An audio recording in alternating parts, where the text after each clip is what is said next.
Hello children, हम ए sexual reproduction के types कर रहे हैं और उसमें हम आगे बढ़ रहे हैं। आज हम करेंगे after fission and budding we will continue with fragmentation. Fragmentation नाम में ही आंसर है, फ्रैगमेंट्स मतलब छोटे छोटे टुकड़े होना। अब फ्रैगमेंटेशन जो है वो हायर ऑर्गेनिजम्स का एसेक्सुअल रिप्रोडक्शन का टाइप नहीं है। कुछ तो किस किस का है? सम algae,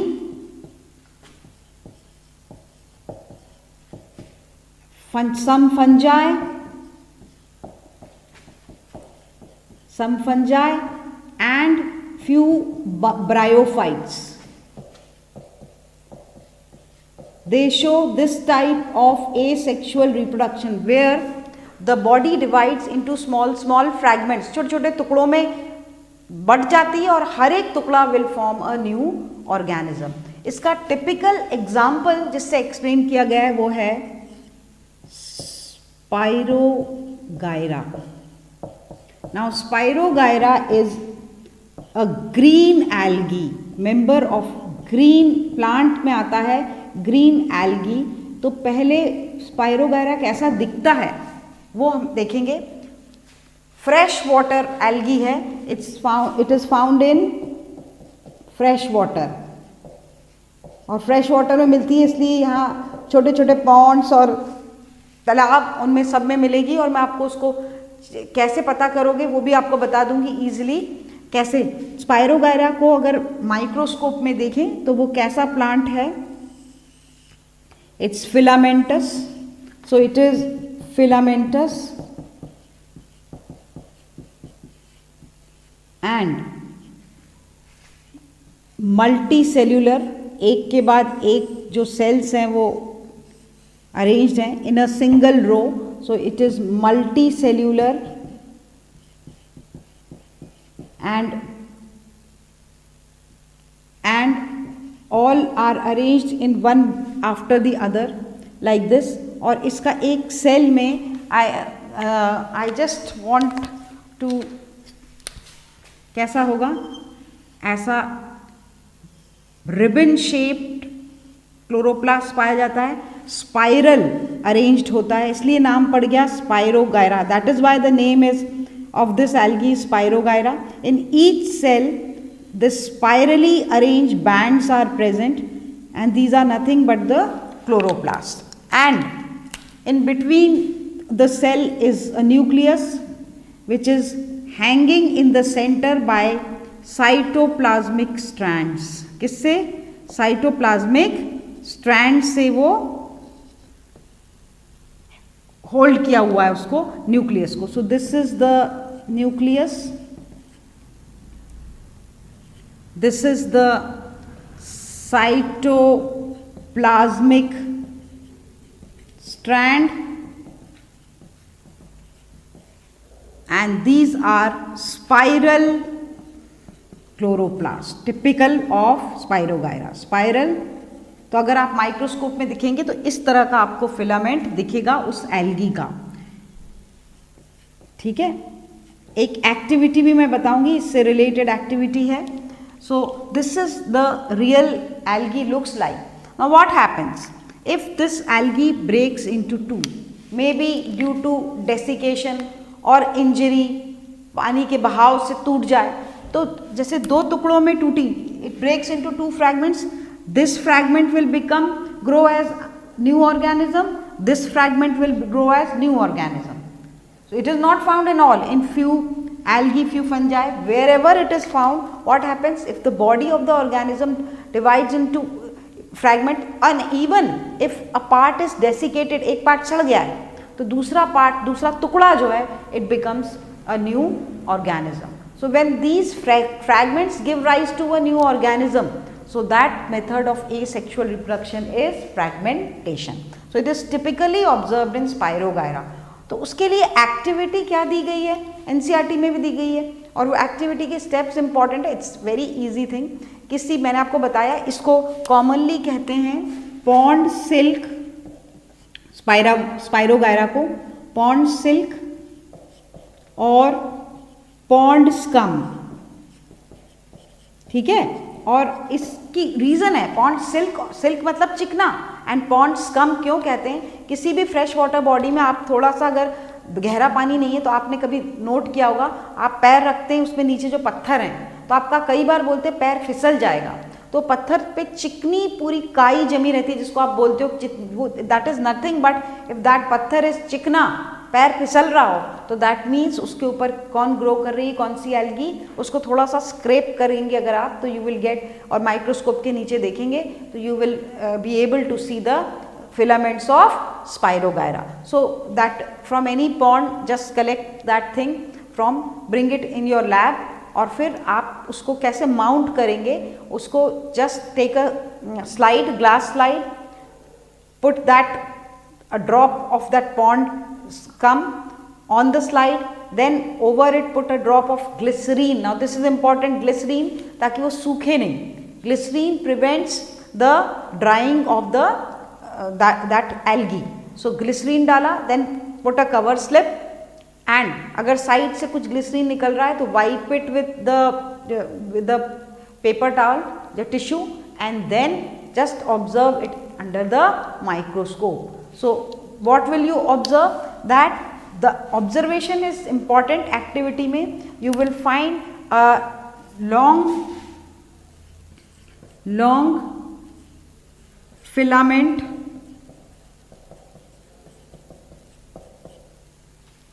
of cells placed one over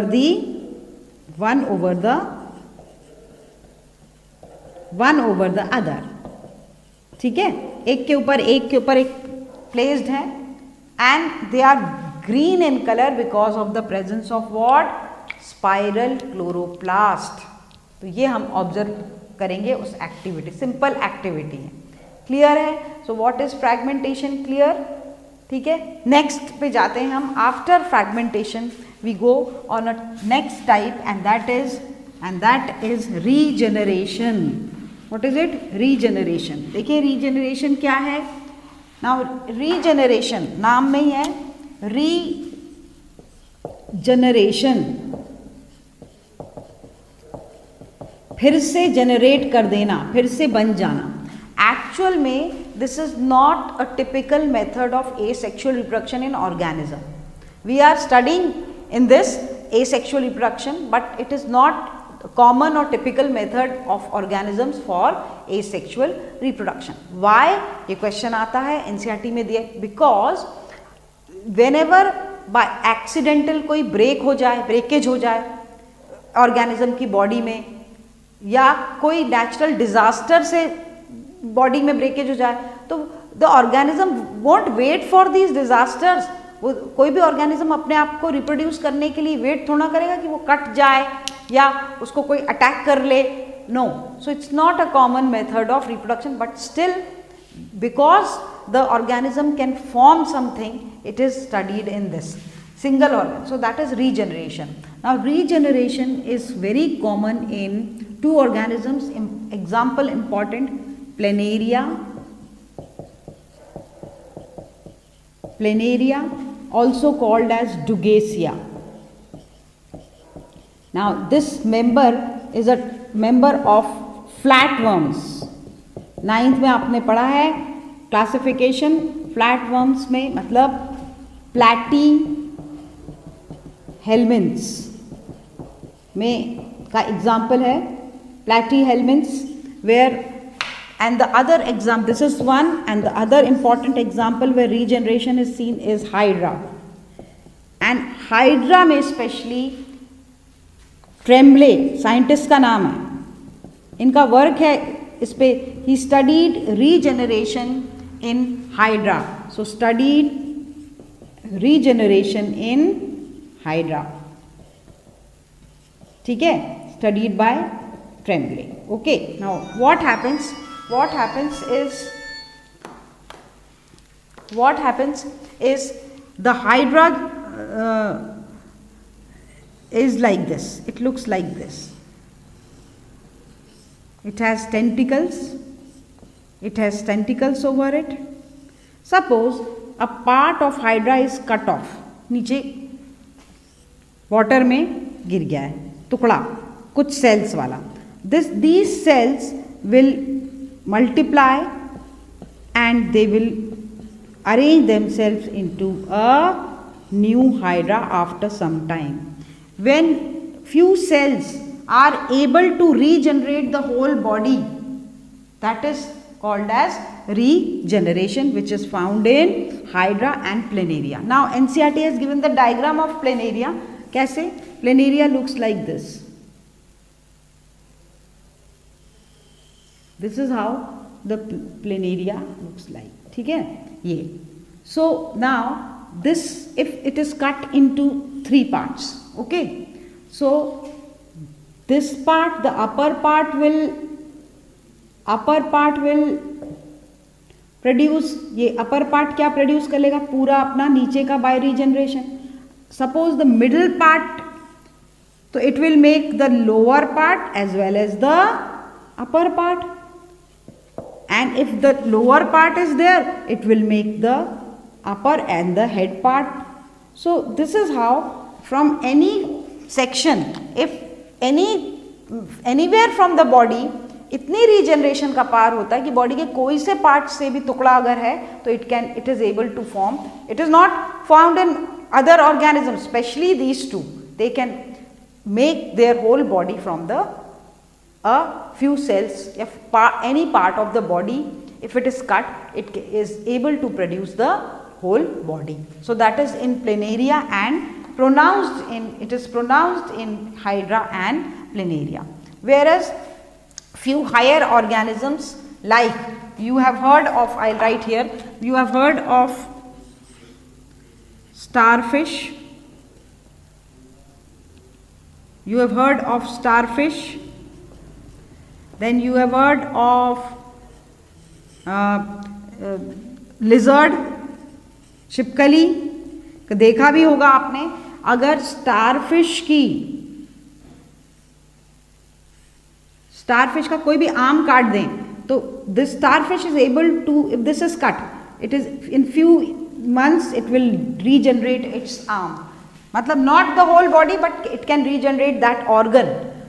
Same is the case with the lizard. In lizard, what happens if I am making just a symbolic diagram of the lizard. So like this, if the tail is cut, lizard, so it will form its tail in few months. So when these higher animals are able to form any cut organ, new organ, not the whole body, क्योंकि higher organisms में regeneration से पूरी body नहीं बनाई जा सकती. Only these starfish and lizard they can form that particular organ which is being cut from the body. But in lower like planaria and hydra, the cut portion can form the whole organism. Clear? So this is how regeneration takes place in. Now what is the thing which enables to the organism to make the whole body part या whole organism? So there are few special cells which are called as stem cells. Stem cells in the body. If the cut part has only one stem cell, एक ही stem cell अगर cut part में है तो it is able to produce, क्योंकि उसमें कौन सी, इन stem sales में कौन सी प्रॉपर्टी होती है? D differentiation. कौन सी प्रॉपर्टी होती है? डी डिफरेंशिएशन की. मतलब फिर से वो डिफरेंशिएट हो सकते हैं किसी और टाइप के सेल में से. And they divide stem cells so they can make the organism by converting themselves, by differentiating themselves into any type of body cells. In stem cells की वजह से ये regeneration is possible. But I have told you it is not the actual method of asexual reproduction, because here new organism is not formed, very rarely in planaria and hydra, but a body part is regenerated actual में through regeneration. Clear है? पर क्योंकि ये दिया हुआ है तो आपको पढ़ना तो है ही. और नेक्स्ट अपन जा रहे हैं, that is very important, उस पर क्वेश्चन आता है. that is sporulation. So next method is sporulation. So what is sporulation? The name indicates sporulation. Sporulation. Sporulation मतलब स्पोर बनना. अब स्पोर कौन से ऑर्गेनिजम्स एसेक्सुअली रिप्रोड्यूस करते हैं? तो मैनी एल्गी, ठीक है, they produce asexual spores. Then most of the fungi they reproduce by common method है फंजाई में बाय स्पोर्स एंड बैक्टीरिया. ठीक है. अब स्पोर्स क्या है? स्पोर क्या है? It is spore is minute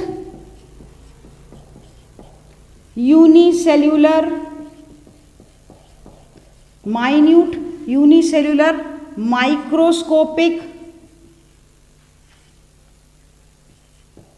microscopic structure. ठीक है. Which is a wall is present covered by wall, cytoplasm and nucleus. Spore is mostly spores are spherical and they are round. Sometimes like in Eulothrix, it's a green algae. Eulothrix is a green algae. The spores are motile. When spores are motile, they are called as zoospores. बहुत important है term, पूछते हैं. The motile spores are, कभी कभी कुछ algae जैसे Ulothrix में asexual spores motile होते हैं. They can move, they have cilia और फ्लैजिला, तो then spores are called as zoospores.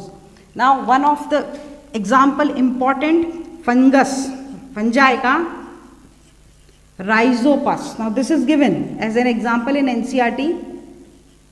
Rhizopus. इसको ब्रेड मोल्ड भी बोलते हैं. क्वेश्चन आता है ब्रेड मोल्ड, क्योंकि ब्रेड के ऊपर लग जाता है. वो एक्टिविटी अभी अपन देखेंगे. नाउ राइजोपस एक्चुअल में फंजाई का नेटवर्क ऑफ धागे फिलामेंट्स होते हैं, उसको बोलते हैं हाइफे नॉर्मली. अब जब सेक्सुअल रिप्रोडक्शन का टाइम आता है तो ये धागे जो हैं ये ऐसे बिछे हुए रहते हैं horizontally. They will produce few aerial branches at the time of asexual reproduction. They will produce a few erect और एरियल ब्रांचेस खड़ी हुई. उनको बोलते हैं इंपॉर्टेंट स्पोरेंजियोस्पोर्स. क्या बोलते हैं उनको? स्पोरेंजियोफोर्स. ठीक है, क्योंकि बेयर करते हैं स्पोरेंजियोफोर्स. और इनके ऊपर एक ब्लॉब टाइप होता है स्वोलन स्ट्रक्चर, उसको बोलते हैं स्पोरेंजियम. एक singular sporangium and plural is sporangia. And inside that sporangium, number of spores are present inside. So number of spores are present, and when these sporangium they mature and burst, the spores are dispersed and they give rise. These spores are dispersed and they are non-motile spores, and they will give rise to a new filament. They will germinate and will give rise to a new filament of rhizopus. Most of the fungus follow this type of asexual reproduction, that is sporulation by spores. तो asexual spores जो होते हैं वो किस तरह से bear होते हैं? हाइफे जो होता है, हाइफे मतलब पूरा जाल ऑफ द फिलामेंट्स, वो at the time of asexual reproduction produces aerial branches called sporangiophores. At the tip of these sporangiophores, a swollen structure called sporangium bears number of spores, and when they mature, these sporangium burst and they release the spores in the air. So air में भी यहाँ बहुत सारे invisible microscopic होते हैं, बहुत सारे spores आपको मिलेंगे of different fungi. जब भी तो हल्का सा मॉइस्चर हो, आपने देखा है बारिश में अचार हो, कपड़े हो, जूते हो, सब में बोलते हैं ना फंगस लग गई, वो इसलिए कि यहाँ बहुत सारे स्पोर्स होते हैं. wherever they settle they form their hyphae and they reproduce asexually. That is a common method, sporulation, by sporulation. Now activity क्या है आपको, आपके घर में अगर ब्रेड है उस पर हल्का सा पानी छिड़क दो, 2-3 दिन बाद आप देखना और उसको किसी वार्म जगह पे रख दो, तो आपको 2-3 दिन बाद you will observe that white cottony mass, you will observe that cottony mass जो हॉरिजॉन्टली ब्रेड के ऊपर आ गया है, that is nothing but network of hyphae. A single hyphae is called as, single filament is called as mycelium, इसका fungus का. और after few days you will find black, yellow and black turn into blackish yellow surface of the bread, because at that time vigorous asexual reproduction occurs by sporulation. So this you can do at home, this activity. और home में करने की ज़रूरत भी नहीं है, it's a common observation वाली बात है, ये आप घर में कभी ऑब्जर्व भी करते हैं तो ऐसी ब्रेड को आप फेंक देते हैं, ठीक है. सो दैट इज राइजोपस, तभी तो उसको बोलते हैं ब्रेड मोल्ड. क्या बोलते हैं उसको, मोल्ड मतलब फंगस, तो ब्रेड के ऊपर रखी. अब बैक्टीरिया भी मैंने बताया किससे होता है, स्पोर्स से होता है. तो बैक्टीरिया में हाईली रेजिस्टेंट